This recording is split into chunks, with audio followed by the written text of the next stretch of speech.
Bonjour mes étudiants. Premièrement, je vous souhaite mes meilleurs vœux à l'occasion de l'avènement du Ramadan. Comme vous le savez, on passe par des moments très difficiles.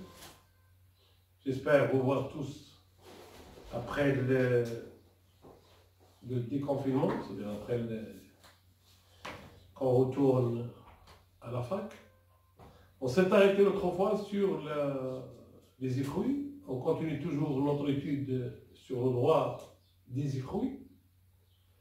Bon, plusieurs étudiants m'ont posé la question. Quelle est la base, aussi bien des étudiants que des praticiens m'ont posé la question, sur la base laquelle une vente, s'il est subordonné par une condition suspensive, n'est pas, si vous voulez, assujetti, ou bien les contribuables ne doivent pas payer aussi bien la taxe de l'enregistrement que la taxe sur les profits immobiliers, et comme quoi une vente subordonnée à une condition résolutoire, les contribuables, ou bien les deux parties de l'acte, parce que dans chaque acte, il y a un vendeur et un acquéreur, ou il y a des vendeurs et des acquéreurs, et un vendeur est tenu de payer la taxe sur les profits immobiliers, alors que l'autre, l'acheteur, il est tenu de payer, comme vous le savez, les taxes de l'enregistrement. Bon, la base légale de tout ça, il faut se référer au circulaire numéro 714, émanant de la direction des impôts. C'est dans cette circulaire, il suffit tout simplement, comme je vous ai dit comme j'avais dit à votre camarade en arabe, il suffit tout simplement de cliquer sur Internet, vous mettez la circulaire 714 et ça sort. Vous pouvez vous constater vous-même qu'une condition suspensive n'est pas soumise aux droits fiscaux. Ben, il est soumise dans le cas où le contribuable ou bien les contribuables doivent payer un droit fixe, c'est-à-dire qui ne dépasse pas, je pense, 200 dirhams selon la loi de différence de chaque année. Mais, en principe, une vente subordonnée à conditions suspensives ne peut pas être, parce que ce n'est pas une vente parachevée, hein, ce n'est pas une vente parfaite. Ce n'est je ne dis pas une promesse de vente, mais c'est une vente qui est subordonnée à une condition suspensive qui peut être anéantie par la suite, par la non-réalisation de cette condition suspensive. Bon, comme vous le savez, la condition, comme il est stipulé dans l'article 107 de DOC, et je pense que vous avez eu l'occasion d'étudier ça avec votre prof, les droits et les obligations. La condition, c'est une condition, ou bien c'est une déclaration de volonté qui fait dépendre d'un événement futur et incertain, soit l'existence de l'obligation, soit son extinction. Bon, la condition, il y a ce qu'on appelle une condition. Il y a le terme, ça prête à confusion parfois. Le terme, c'est-à-dire que dans le cas du terme, il est certain. Par contre, dans la condition, il est incertain, comme vous le savez. La condition peut se réaliser ou il ne peut pas se réaliser. Ça va dépendre des conditions. Je vous vends ma propriété, comme je vous ai dit autrefois, si vous êtes arrivé ou bien si vous obtenez l'attestation de non-vocation agricole. Donc c'est une condition qui peut se réaliser comme il se peut qu'il ne se réalise pas. Hein? Donc par contre, le terme, en général, en principe, il est toujours réalisé. Mais parfois il y a une confusion entre est-ce qu'on est en face d'un terme ou bien est-ce qu'on est en face d'une condition. Comme dans l'exemple, je vous vends ma maison si vous atteignez les 50 ans. Bon, vous atteignez les 50 ans, vous n'atteignez pas les 50 ans, Dieu seul le sait. Donc on ne peut pas, ici, est-ce qu'on parle d'un terme ou bien est-ce qu'on parle d'une condition. Donc, si je vous vends ma maison, par exemple, avec cette condition, bien ce terme, je vous vends ma maison, si vous atteignez, ou bien je vous donne, ou bien je vous lègue la maison, si vous atteignez les 50 ans, ça prête à confusion, comme je viens de vous expliquer. On ne peut pas savoir, est-ce que c'est un terme ou bien c'est une condition. Bon, la réponse, elle est laissée au juge. Il faut savoir la volonté, il faut déterminer la volonté du parti pour savoir est-ce qu'on est en face d'une condition ou bien d'un terme. Bon, le bénéficiaire d'une condition suspensive ou bien d'une condition résolutoire. On a vu l'autre fois que le bénéficiaire de cette condition, il peut intenter une action pour contraindre le vendeur ou bien le débiteur à s'exécuter. Et dans ce cas, il a ce qu'on appelle des actions préventives. Donc, par exemple, dans l'article 126 du Code des obligations et contrats, il dicte que, je lis l'article 126, le créancier peut, avant l'accomplissement de la condition, faire tous les actes conservatoires de son droit. C'est-à-dire, il a une condition, il bénéficie d'une condition suspensive, mais il ne va pas rester les bras croisés. Il faut qu'il agisse. Ben, pour agir, il faut qu'il sauvegarde son droit. Ben, l'article 126 lui donne une possibilité d'intenter toute action ou bien d'entreprendre toute mesure conservatoire. Ben, les mesures conservatoires qu'on dispose, c'est-à-dire qu'on trouve dans le code, la loi de 1407, si soit une prénotation, soit une saisie conservatoire. Si je prétends un droit, d'après les énonciations de l'article 85 que vous le connaissez bien, je pense, quelqu'un qui prétend un droit réel peut demander une prénotation. C'est-à-dire, moi je bénéficie d'une condition, bien d'un acte, subordonné à une condition suspensive, je peux demander une prénotation. Bon, les cas de prénotation, vous le connaissez, il y a la prénotation sur titre émanant du conservateur, c'est-à-dire il ne peut pas dépasser les 10 jours, il y a la prénotation émanant du président du tribunal en tant que juge de référé, et il y a la prénotation sur la base d'une requête introductive d'instance, et que sa durée dure jusqu'à, comme vous le savez, jusqu'aux solutions du litige. Bon, en tant que bénéficiaire de ce droit, en tant que bénéficiaire d'un acte de vente, sous condition suspensive parce que je n'ai pas la possibilité, d'après la loi, je n'ai pas la possibilité de l'inscrire sur le titre foncier. Pourquoi? Parce que ce n'est pas encore une vente parachevée. Donc j'ai le droit de demander une prénotation.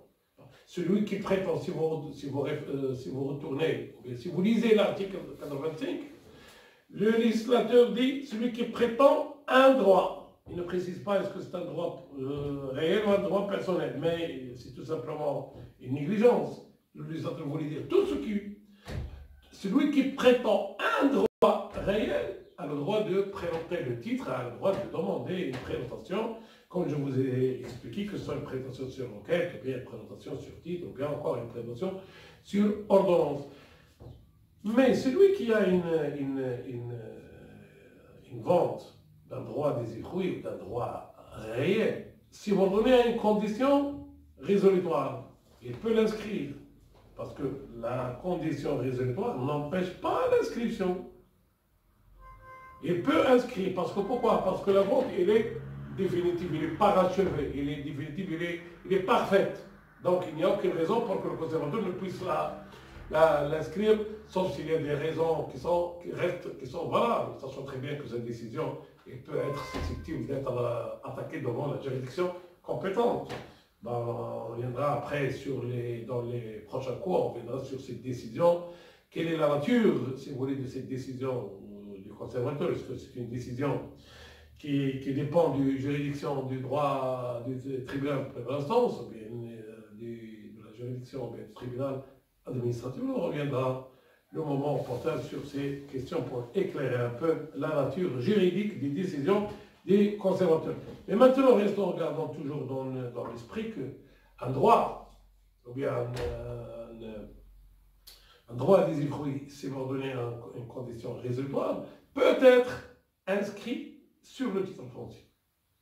Bon, comme je viens de vous expliquer, il y a cette possibilité de la prétence. Si je prétends à un droit, réel bien sûr, il faut que je l'inscrive, il faut que je demande une prétention et que cette prétention a un effet rétroactif. Admettons que, pour mieux éclairer la situation, admettons que je suis bénéficiaire d'un droit des fruits et que le propriétaire, et que je n'ai pas fait de prétention, je n'ai pas présenté mon droit, et que le propriétaire a vendu la propriété à quelqu'un d'autre. Bon, qu'est-ce que je peux faire? Il faut que j'entende une action pour demander l'annulation de cette vente établie entre le propriétaire et l'acquéreur, et par la suite, je demande au tribunal que mon droit des fruits soit inscrit sur le titre foncier. Ça va être très très difficile, sachant très bien qu'on s'est arrêté autrefois sur la bonne et la mauvaise foi. Ça va être très difficile du moment qu'il faut absolument prouver la mauvaise foi, ou bien la bonne foi de l'acquéreur qui a acheté ce bien. On peut, d'après l'article 126, on peut, si vous voulez, demander une présentation, comme on peut, par exemple, demander une saisie conservatoire. D'après l'article 126, le créancier, je le répète, peut, avant l'accomplissement de la condition, parce que la condition qui soit accomplie, ce n'est pas une condition, parce que c'est une condition, c'est une action préventive qu'on doit sauvegarder absolument notre droit. On ne va pas rester là. Est-ce que le vendeur, si vous voulez, ou bien est-ce que le propriétaire vend la propriété à l'autre personne? Il faut agir, mais il faut agir vite. Bon, cette réaction de l'acquéreur qui bénéficie d'une condition, d'après le législateur, lui donne la possibilité, soit de suivre la voie de la présentation comme elle est indiquée dans l'article 85, soit de procéder à une saisie conservatoire. Vous allez, la saisie conservatoire, bien sûr, si vous prétendez à un droit réel, vous ne pouvez pas demander une saisie conservatoire. Vous pouvez demander une saisie conservatoire lorsque vous n'avez plus envie de parachever l'acte de vente avec ce monsieur, avec le vendeur. Vous pouvez demander la résiliation du contrat et par conséquent la restitution de votre droit, ou bien de la somme que vous avez avancée au vendeur. Dans ce cas-là, vous avez le droit de demander une saisie conservatoire. Parce que vous ne prétendez pas un droit réel, vous prétendez un droit personnel. Il y a une différence, comme on venait d'expliquer l'autre fois. Il y a une différence entre un droit personnel et un droit réel. Le droit réel, ou bien le bénéficiaire du droit réel, tend à sauvegarder son droit. Et pour sauvegarder son droit, il est tenu de faire inscrire une présentation. Par contre, pour la saisie conservatoire, l'acquéreur ne prétend pas un droit réel, il prétend un droit personnel. Donc, par ce droit personnel, il a intérêt, si vous voulez, à demander une saisie conservatoire. Vous allez me demander, bien sûr, quelle est la différence entre la saisie conservatoire et la présentation. Il y a plusieurs différences entre les deux notions. Quand je dis présentation, ça veut dire que la présentation n'empêche pas l'inscription. N'empêche pas l'inscription. Je peux vendre la propriété et cette propriété grevée d'une présentation. Donc, notre inscription ne peut pas être, c'est-à-dire la présentation ne peut pas empêcher la nouvelle inscription. Tout simplement, la vente, ou bien l'inscription qui vient intérieurement est subordonnée, ou bien dépend de la prénotation. Si le prénotant est arrivé quand même à inscrire son droit avec un effet rétroactif, toute inscription ultérieure sera radiée. C'est clair. Je m'explique encore une autre fois. Supposons par un exemple que la propriété est au nom de X. Et X, il a signé un compromis de vente avec Y et qu'il ne voulait pas parachever avec lui la vente. Avec le temps, X, il a revendu la propriété à Z. Même si Z est inscrit sur le titre foncier, son droit dépend de la présentation, dépend de l'inscription du jugement ou bien de l'acte, parce qu'il se peut qu'il soit un jugement, comme il se peut qu'il soit un acte. Si le prénotant, par exemple, demande une présentation conformément à l'article 85 et demande une présentation émanant du président du tribunal, Il peut inscrire son acte dans les 3 mois, il peut le faire. Bon, s'il arrive à inscrire son acte, ou bien s'il demande une présentation sur requête introductive d'instance, et par la suite il est arrivé quand même à inscrire son droit, son jugement, après qu'il soit définitif, bon, toute inscription ultérieure, elle est radiée. Donc, c'est clair. Encore, il y a une autre différence entre la saisie conservatoire et la présentation, c'est que dans une saisie conservatoire, mais une fois que la saisie conservatoire est inscrite, aucune autre inscription ne peut avoir lieu. Sauf, comme on l'expliquera après, lorsqu'il y a des inscriptions forcées. Les inscriptions forcées, ça veut dire qu'elles ne dépendent pas de la volonté des 2 parties. À titre d'exemple, on peut citer la récupération des terrains agricoles par l'État. On peut citer par exemple le gel des biens pour les trafiquants de drogue, pour les trafiquants des armes. Donc, c'est-à-dire on peut, si vous voulez, saisir leurs biens. Après, on peut geler leurs biens. C'est-à-dire on peut geler, on ne dit pas geler, on dit geler, mais pas saisir, parce que saisir c'est un peu civil, mais geler c'est un peu pénal, si vous voulez, on peut geler leurs biens. Par contre, dans une présentation, comme je viens de vous expliquer, toute inscription peut être faite ultérieurement. Moi, je pense que je me suis étalé un peu sur la condition suspensive et la condition résolutoire, mais il a fallu ça, parce que dans une vente, et vous allez rencontrer, Inch'Allah, quand vous aurez votre licence, quand vous serez des notaires ou des avocats, vous allez rencontrer beaucoup ce genre de contrats, des contrats qui sont subordonnés par une clause suspensive, une clause résolutoire, sachant très bien qu'il ne faut pas commettre je m'excuse des mots, des conneries, parce qu'une fois que vous mettez, moi je connais, je ne cite pas le nom, une fois que vous mettez par exemple une vente sous condition résolutoire alors qu'il s'agit d'une condition suspensive, attention, vous lésez votre client. C'est-à-dire qu'il est tenu de payer les impôts, il est tenu de payer la taxe sur les profits immobiliers. Donc faites attention une fois que vous serez dans la vie, Inch'Allah, active. Par contre, le terme, on peut définir le terme, et le terme est défini dans l'article 127. Je lis l'article 127.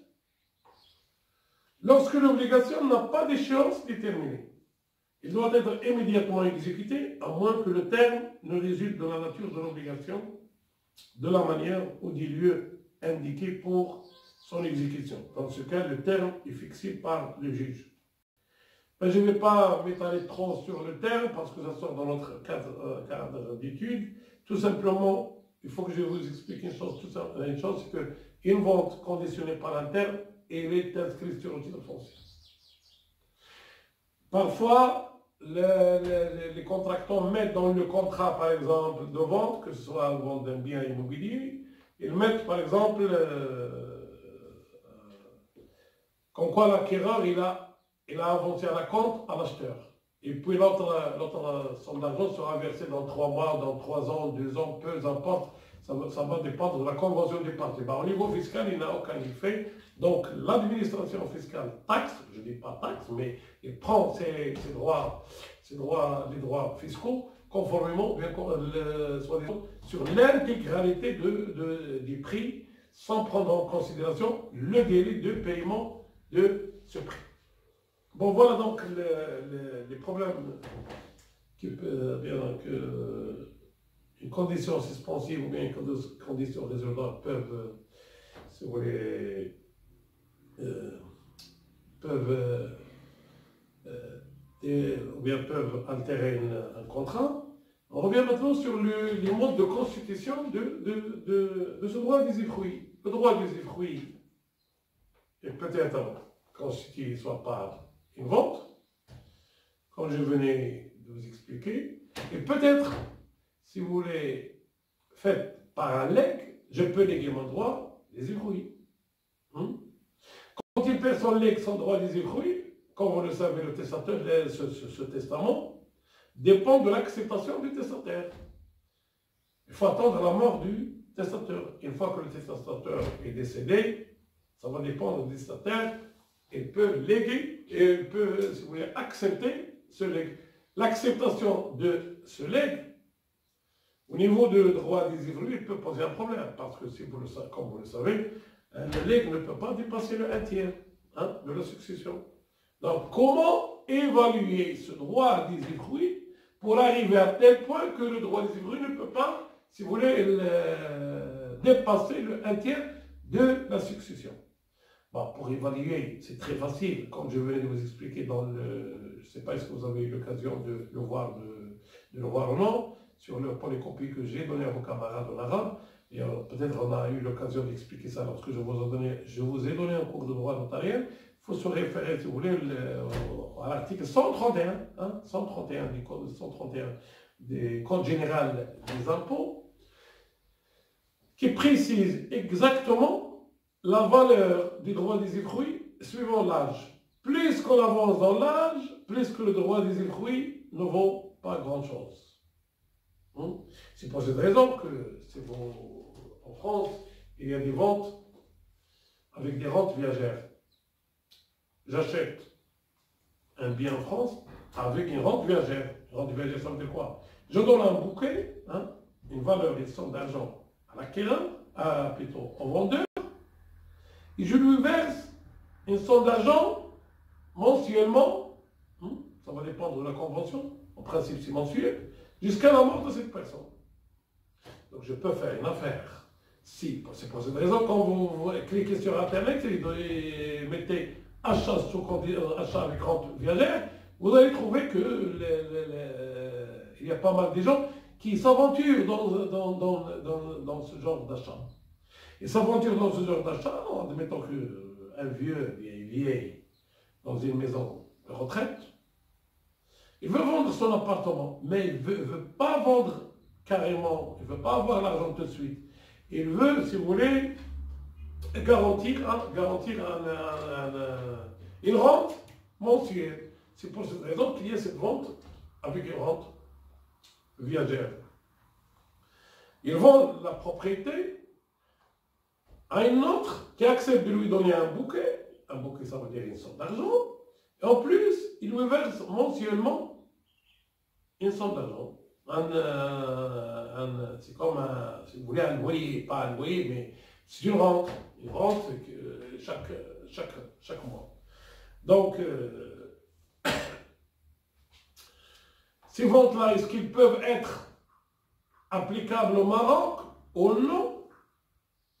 C'est une question, parce que nous, les Marocains, on ne connaît pas encore ce genre de vente. Je vends ma propriété, c'est-à-dire je vends ma propriété à 1 million de dinars. Vous me donnez 200 000, 300 000, le reste, vous me le donnez échelonné sur des mois. Sur des mois, si je meurs, vous aurez la propriété, c'est-à-dire que vous ne payez plus rien. C'est pas le CMA, mais en tout cas, c'est une vente qui est, si vous voulez, légiférée par le législateur français. On en revient pour parler, si jamais le temps ne le permet, sur cette vente et sur la possibilité de l'appliquer ici au Maroc. Donc, je reviens au mode de constitution de ce droit des usufruits. Il y a le legs, et il y a la vente, comme on vient d'expliquer. Il y a encore la donation. La donation, comme vous le savez, la donation, il est réglementé par l'article 273 et suivant du Code des droits réels. Et on aura l'occasion de parler de la donation parce que est programmé cette année, Inch'Allah, on aura l'occasion de parler sur la donation. Donc la donation, il ne faut pas confondre la donation et le testament. Il y a des gens qui confondent le testament et la donation. Non. Autrefois, j'ai rencontré quelqu'un qui voulait donner à ses enfants. Il m'a dit, oui, monsieur, moi je lègue. Non, tu ne lègues pas, tu donnes. Parce que le legs, comme vous le savez, à un héritier, ça peut poser un problème. Parce qu'après la mort de la personne, les légataires peuvent venir, ils peuvent refuser ce qui dépasse le 1/3, comme vous le savez. Donc la meilleure des choses, c'est de donner. Si vous avez des enfants, des collatéraux, des ascendants, il vaut mieux donner et non pas vendre. Parce que donation entre proches, que ce soit un conjoint, un ascendant, des collatéraux des frères, germains ou consanguins, ou même des terrains, la taxe sur la donation, il est un peu, si vous voulez, favorable par rapport à une vente, parce que vente, on taxe la personne à un taux très, très élevé, c'est pas comme une donation, mais à condition que la donation soit faite entre les proches. Si vous donnez à quelqu'un d'autre, la qualification de cet acte, il est qualifié par l'inspecteur des impôts comme étant une vente. Que ce que vous donnez à X ou vous donnez à Y, ça vous regarde. Mais au niveau fiscal, il est considéré comme une vente. Par contre, si vous donnez à un proche, un parent, un ascendant, un descendant, un des collatéraux, non, vous bénéficiez, si vous voulez, de cette taxe, de la taxe réduite. Ben, la taxe réduite, ça va dépendre de cette taxe au niveau des impôts et au niveau de la loi de finances, comme vous le savez. Maintenant, on reste un peu sur la donation. La donation, il pose pas mal de problèmes. Avant l'apparition du Code des droits réels, il posait pas mal de problèmes. C'est-à-dire, le législateur n'a pas déterminé, avant le Code des droits réels, n'a pas déterminé les conditions de la donation, les modalités de paiement des taxes, etc. n'a pas. Mais ça a suscité beaucoup de problèmes, aussi bien au niveau du législateur comme au niveau de la jurisprudence et même au niveau de la doctrine. Et là, on va, si vous voulez, se contenter de résumer un peu la position de la juridiction marocaine avant l'apparition du nouveau Code des droits réels. Là, il y avait une controverse au niveau de la jurisprudence. Il y avait un courant qui disait qu'il faut absolument la possession réelle et effective, c'est-à-dire qu'il faut que je possède la chose donnée. Il y en a un autre courant qui disait non, simplement l'inscription sur le titre foncier prime, une fois que la personne est inscrite sur le titre foncier, ce n'est pas la peine de demander est-ce qu'elle est possesseur ou non.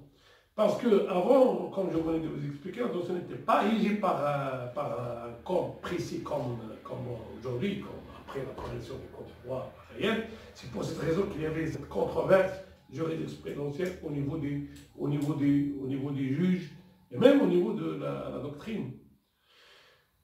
Mais après la promulgation, après l'apparition du Code des droits réels, la question, une fois, il est tranché. Maintenant, simplement l'inscription sur le titre foncier, ou bien encore moins le dépôt de l'acte sur la réquisition d'immatriculation, vont. C'est-à-dire qu'on n'a pas besoin que le donataire, si vous voulez, entre en possession de la chose donnée. On n'a pas besoin que, ce n'était pas nécessaire maintenant que le donateur plutôt, entre dans la chose donnée. Il y avait un problème qui s'opposait au niveau de la conservation foncière et que le conservateur général a eu l'occasion de répondre par une circulaire. Pas par les circulaires, mais par les lettres. Parce que ce n'était pas une circulaire destinée à tous les conservateurs, mais c'est une lettre destinée au conservateur qui a rencontré ce problème lors des inscriptions, lors de l'exercice de son travail. On lui a soumis un acte de donation. La personne, comme il est écrit sur l'acte, il donne le droit, la nue propriété à ses enfants et il se garde le droit des usufruits. Le conservateur, à l'époque, avant l'apparition de cette nouvelle loi, il a trouvé que c'était très difficile pour lui d'inscrire une donation avec cette condition. Je donne la nue propriété à vous et je me garde le droit des usufruits. Est-ce que cette donation, elle est valable? Il a demandé, si vous voulez, conseil à son supérieur, le conservateur général, qui a répondu par une lettre qui disait que cette donation, cet acte ne peut pas être qualifié comme étant une donation proprement dite, mais c'est un legs. Et puisque la personne, elle a donné à ses enfants, soi-disant pour lui, il a légué à ses enfants, ce legs, comme vous le savez, ce legs est nul du moment que c'est un legs destiné aux héritiers.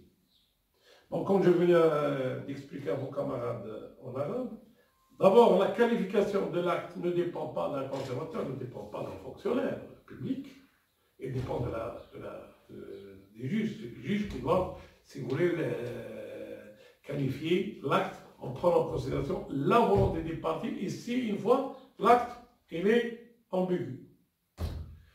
Deuxièmement, la donation faite à un héritier n'est pas c'est-à-dire n'est pas valable. Il est valable dans la condition, il n'est pas nul, il est valable dans la condition où les héritiers ont accepté ce legs, où certains d'eux ont accepté, d'autres l'ont refusé. Comme vous le savez, quand on a étudié le droit successoral, je pense qu'on a longuement expliqué l'acceptation et le refus de certains héritiers.